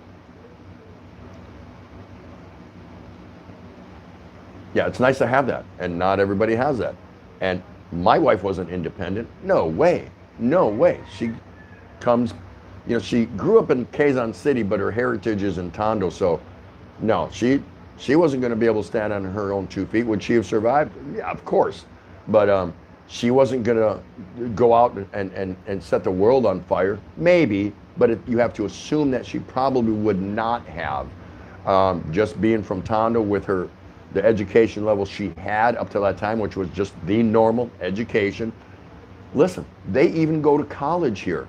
They go to college, but when they're done, they're still working a 2-bit job. There's just nothing here. There's nothing here. It's so hard to get paid for what you know here. It's very difficult. So that's pretty cool that you said she was independent that way. Muggs, it's organic. Shared your stream at my community post. Whoop. Moi, and moi. See, that's somebody who cares. Somebody that's cool. Right on. Tom Patrick, what you just said they're doing in Maine. No school. All restaurants are takeout only. Even LL Bean is closed. Yep. So everyone's going to be at home longer with their kids, with their partner, And we like that. Now's a great time, if any time, now is a really good time to rebond and reconnect with your family if you think you've been missing that because it's being forced on you. You're being given the time to do it. Maybe that's what it's all about. Maybe it's a conspiracy for us to reunite with our families, our loved ones. I don't know. But in any case, if this is the case, then take advantage of the time and, yeah, get that reunification process going with your partner, your kids, whatever it is. See how it works out. But again, every day, especially if one or both of the parents have to work from home, how do you get that work done if you've got little ones running around screaming and hollering because now they're not in daycare and now they're not at school or whatever age? You can tend to get under each other's skin after a while. It's cabin fever. It could result in a sort of cabin fever. So that being said, I was asking people and kind of taking a poll, what kind of ideas do you have on, if this is prolonged, activities or things you would do to alleviate the stress with A, kids, B, just your partner, or B, or C, by yourself. Interested in your input. Bill Pruitt. I'll let my kids sing 99 bottles of beer in the wall while I drink the beers. It's family fun, right? Hey, it's an idea. It's an activity they'll never forget. That's for sure. Bill, be sure and vlog that. Inquiring minds want to know how that's going to turn out. Tom Patrick, I like that, Bill. Not sure my wife would want me to play. Yeah. Bill Pruitt, basically a lockdown could be fun. Yeah, for some. And that's what you need to do. I think you need to keep it fun. Things like that. But I see a baby boom coming out of this deal. I'm just saying it's possible. Mugs, it's organic. I guess for Filipino people, we'll produce more babies with this lockdown. Nothing to do. Well, and that's why I'm asking, Mugs, what are some things or some ideas besides that one can anybody here share so they can take it away? So if they do start experiencing that cabin fever, locked in the same room or house with the same people, hey, gang, I know what we can do. Let's do this. It's movie night, or it's this night, or let's do that, or I don't know. I'm just saying there's so many things out there. Just wondering if anyone here had any particular ideas to share with the panel. Whoop, whoop. Yeah. Tom Patrick, hey, I like that game, Mugs. It begins. Here we go. High fives, there we go. Man, so you guys like these games, huh? Man, I don't blame you. Okay, if y'all don't mind, I'm just gonna go stretch my back for a minute. Give me 3 minutes. I'll be right back here at the Daily Exchange with Tropical Tim in the Philippines. I appreciate you giving me this break. I'll be right back. Thanks.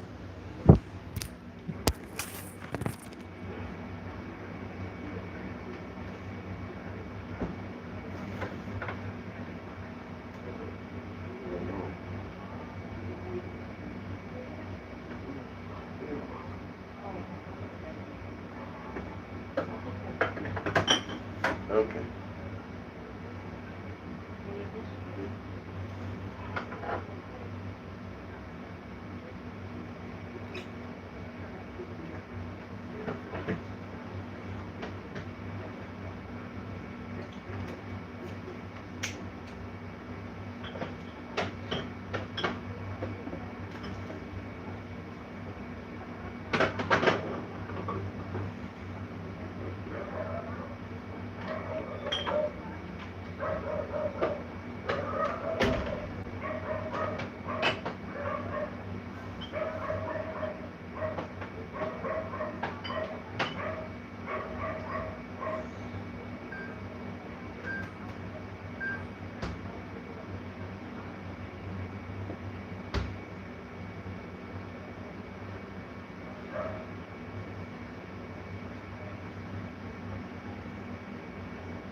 And we're back. Thank you so much. That felt better. Oh. I should get a heating pad or something. But, you know, I've tried them and they really, it's internal. It's a lower vertebrae. I don't sit real long. I mean, I can, but it starts throbbing a little bit. So I get up, just walk around a little bit and, you know, refresh myself. So I appreciate those of you who have stayed around. Very nice of you. Let's see, where can I go with this now? Where were we? Hey, honey, Tropical Tim is on. Turn the TV on.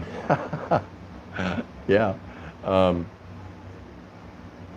Patrick Diesel 2. Okay, whatever you guys are talking about. Bill Pruitt says, I could always rev up my car in the driveway and listen to the neighbor. I don't like complain. That's always fun. Scoot B. Wow, the stream just got a lot better. That must have been when I was away, right? Sorry. I'm back. I'm back in the saddle again. Tom Patrick, what happened to this when Ray steps in? She's actually busy. She's doing some stuff right now that she can't tear herself away from. Her hands are full of, she's mixing up something, I don't know.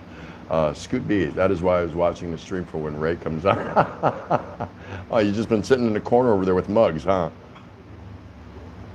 There's the Sawa Cano 30. Oh, that was earlier, okay. Well, you must have did that before because now her hands are, she's got gloves on and she's prepping something, I don't know. Tom Patrick, I heard the bottle opener. Anyone else? Clay says, scavenger hunt in the supermarket. Give your kids a list, and the first kid that completes the list gets a free treat at Jollibee's. There you go. Hey, that's something to do, right? When we're all forced at home together, no school, work from home, this, that, and the other. That's a good one. Very good. I like that, Clay. Awesome. And anyone else has any suggestions, please come out with it. You may help somebody. The life you save could be somebody else's. Because we're all in this together, right? Scoot, Ray rules. You hear that? They say you rule. She's laughing.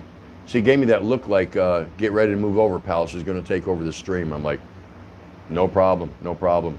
I still got a little less than a case and a half, so I can find some way to keep myself entertained. My Johnson, hello, welcome to the show. Thanks so much. You're at the Daily Exchange with Tropical Tim in the Philippines. It's good to see you. My Johnson, what a name, huh? My Johnson. Change of climate for most of us. We generally get sick in some ways. Me, it's mold and the smell of urine.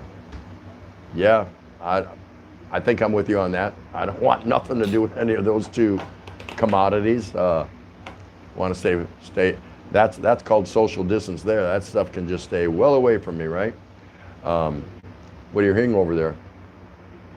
What are you hearing, Ray? There's a lot of food. Oh, yeah. Ray, where are you? We only watch to see you, and then that annoying guy will come back. It's by pieces now.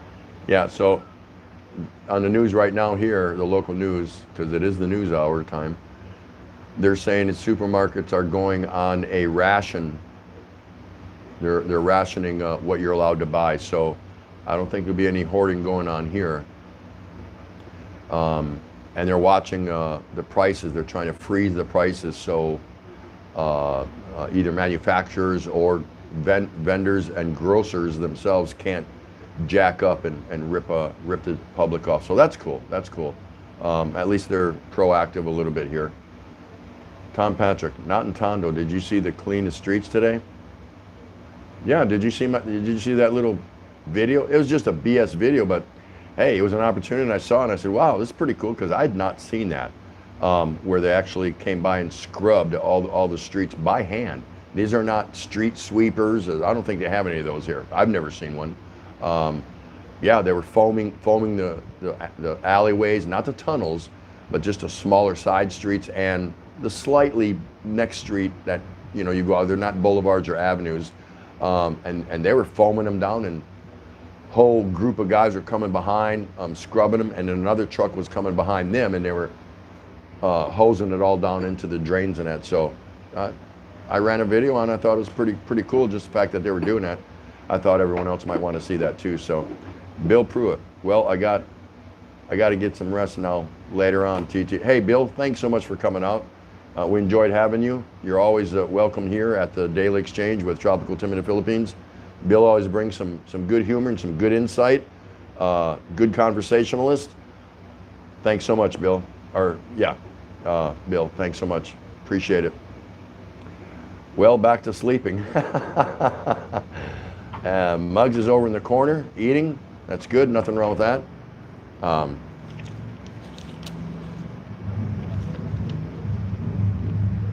So yeah, today they were talking about here that they were going to, there was rumors, I think they were just rumors, that they were actually going to close the supermarkets for how long, or was it for certain times of the day? And my wife had been talking to some neighbors, and that's a talk, you know,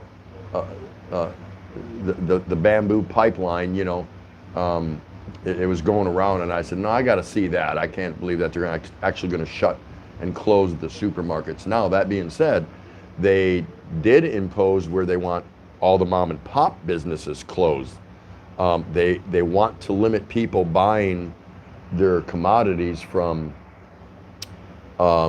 sounds to me like the big shops, the big supermarkets, probably so they can exercise more crowd control, because the exchange of money between the Sari Sari stores and people, because Sari Sari stores, they're handling all that dirty money, as I explained before, and they're handing out kids candies and beer and soda and water bottles and chips and sometimes cooked food, many times cooked food, things like that. So I think they're trying to really tighten it down and control it as much as they possibly can.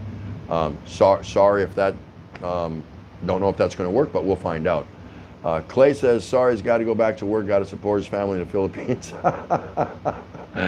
All right, Clay, thanks for coming out. It's good to see you. Always good to see you. Clay's a regular in here, and we appreciate him coming out. Take care of yourself.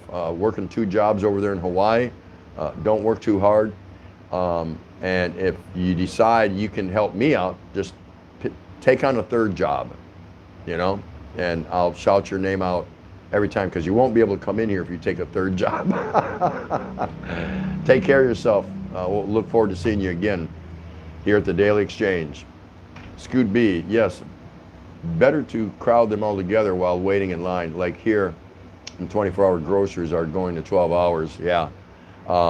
Yeah, I don't know how they're going to piecemeal them in. I've seen some news feeds where, at least in the States, where they're lining them up and they're only letting so many in at a time. Is that true? Can anyone confirm that?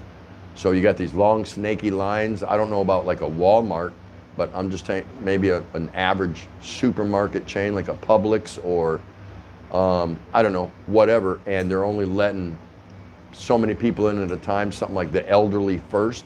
But is it my understanding that the elderly shouldn't be out and about anyway, because this particular strain of virus, they are more susceptible to succumbing to it or being infected or catching it, or whatever you want to call it, So we'll see. I don't know. Here, I can't imagine that, you know, crowd control, yeah, they're going to need it to some extent, but we'll just see how far it goes. We'll see how far it goes. It's no big deal. What the heck, right? What the heck? So now we are officially here in the Philippines on the enhanced community lockdown.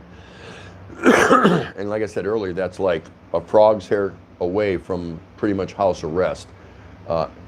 Anywhere you travel, anywhere you go, once you leave your house, you could, every 50, 100 feet, 100 yards, 200 yards, somebody's liable to come up and question where you're from, where you're going. So it's getting to that point right now. So again, here in the Philippines, it's a bunch of islands, so it should be easy to contain, right? Right? Nobody in, nobody out. It's not like you can walk across the border into the U.S. from Mexico, or from Canada. Now I understand that Canada and the U.S. have closed the borders to one another.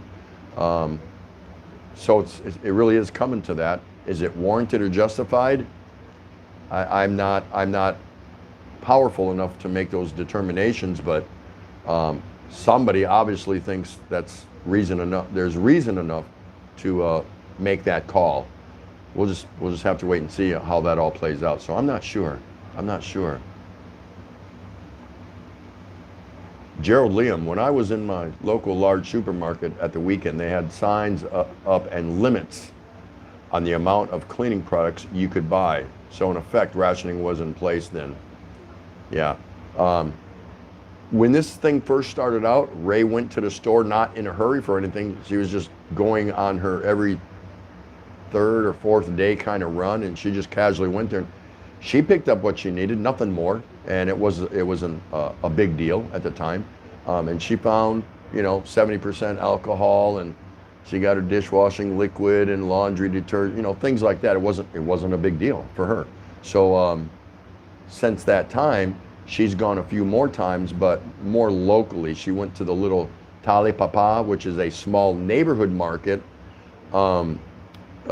instead of the big wet market, which still isn't that far from us, but she goes to the small Tali Papa, and they got fish and meat, pork, beef, chicken, longanisa, sausage, fruits, vegetables, some canned goods, little stuff like that. I showed it once in my video. I think it was in my Novotas video series. It's a tunnel, but actually when you get in there, it's a bunch of little vendors that are in there, and they're the same ones there all the time, and they're getting their stuff from the bigger market, so it works. It's fine. Scooter's saying, Tim, where do I send the money? I tried your Ladyboy Love account, but it says now you have to download a picture before you can send. Not you don't look cute in the navy blue dress, but yeah, for money, yeah, I'll get an address. No problem. Send the money first. Or no, I got to be fair about it, because then I could bug out on you. Send half of it. And my price. My price, right? You may consider taking on a third job. That's how high my price is. Too funny. Hey, I appreciate everyone being here at the Daily Exchange with Tropical Tim in the Philippines.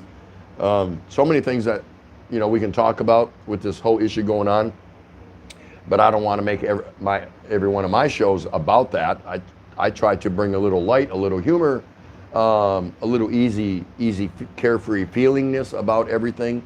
I try to provide a little insight or options on what we can do to control our stress. If you think you're stressed out about it, some of us are going to handle it better than others. Some of us don't even believe any of what's going on is going on, and that's cool. There's nothing wrong with that. So for me, I just like to talk about things for people that might feel a little uneasy and are a little concerned. So I try to bring to the forum some things we can do to alleviate any of these stressors or difficult times, if you want to call them that. And they are, even if you don't believe any of what's going on, the fact that our powers to be are throwing certain new enforcements upon us, now that we have to comply with. How can you not? You can try to fight it, but you might be digging a bigger hole than you need. So that alone, the fact that somebody's disrupting us and disrupting our routine, is really going to make us take pause and go, geez, I'm being controlled here. Why am I being controlled? What kind of country am I in? And this, that, and the other. Yeah, it's nothing about that, but it could give you the feeling of that, that sort of sensation that we're being told what to do. And we normally are anyway in our everyday life in society, but most democratic countries have certain liberties where we can come and go and do things as we wish. Not so much anymore. And I got to believe this is probably going to carry on for a while. So we just need to get used to it. And so I try to bring to my forum ways that we can get through it and get used to it. And I try to ask and gauge my audience on what they think. And if they have any ideas or suggestions on how to help get through these tougher times that we're not used to. And that's all it is. We're just not used to it. So in today's sports, there isn't any. I was just going to say, in today's sports news, there isn't any sports news. Everything's been canceled. So that takes care of that subject. We can't talk about anything. Jim Elver, what happened to the climate change calamity? At least now planes won't be leaving a footprint. Yeah. Yeah, see, I'm wondering if some of the pollution now with the less frequent jeepneys on the road, and I mean, just lots of them, just a lot of transportation devices are not in use. Will some of the air in Manila clear out, or as in any big city? You got to wonder, right? This might be a good opportunity to clean some of these cities' big airs, or big cities' air pollutants. Scoot B, Mexico closes border and will not allow Americans into the country now. Well, they better, because the Mexican peso keeps losing ground to the US dollar, even though our stocks are plummeting every day. The Mexico peso is starting to take a beating. It's something like 25 to 1, 25 pesos, Mexican pesos to the dollar, and that's I haven't seen it that high for a while, a long time. I can't remember the last time I saw it that high. Scooby Tim, you are easy but not cheap is what I heard. Yeah, that's right. Rickshaw, hard to follow and comment with the long lag. I know you're doing your best over there, brother Rickshaw. You know, you can always go back and piecemeal and rewatch the stream 15 times until you get every word of it. Yep. It's an option. It's on the table. Oh my. Scoot B, I have suggestions to make it better. Have Ray do the stream and you do the wash. Yeah, you want to do that? You want to do that? We could try that. Yeah, she likes to sit here with me, but she's not quite ready to be a loner. She'll do it for a few minutes if you know, I just want a 3 or 5 minute break or something like that. But typically now she's not. She would have no clue on how to entertain you, Scoot. Trust me. She would just sit here and look at you. And if that works for you, we can try that. Whatever, yeah, you know. So we're gonna go ahead and call this stream. I only wanted to do about 2 hours today, guys. It was a good time. I had fun with everybody here. I'm gonna go ahead and get something to eat and rest for tomorrow's show, because you're all gonna come back for tomorrow's show. Yes, I hope so. Oh no, wait. I'm sorry. I apologize. You actually get a reprieve. I am not on tomorrow. Tomorrow's Friday, and Friday is my day off. Or maybe I should take 2 or 3 days off. No, Friday, I forgot. I keep thinking today was Wednesday. I lost a day somewhere in the week. So tomorrow I'm off, but I will return Saturday for another edition of the Daily Exchange with Tropical Tim in the Philippines. So I appreciate you guys coming out. It was really good to see you. Thanks for injecting some of your opinions and the good conversation. And we'll do it again real soon. So shout out to everybody that stopped by. Shout out to anyone that was hiding in the background or sitting in the corner. We'll see you again real soon. I appreciate you guys a lot. Until then, peace out and walang katapad. Take care.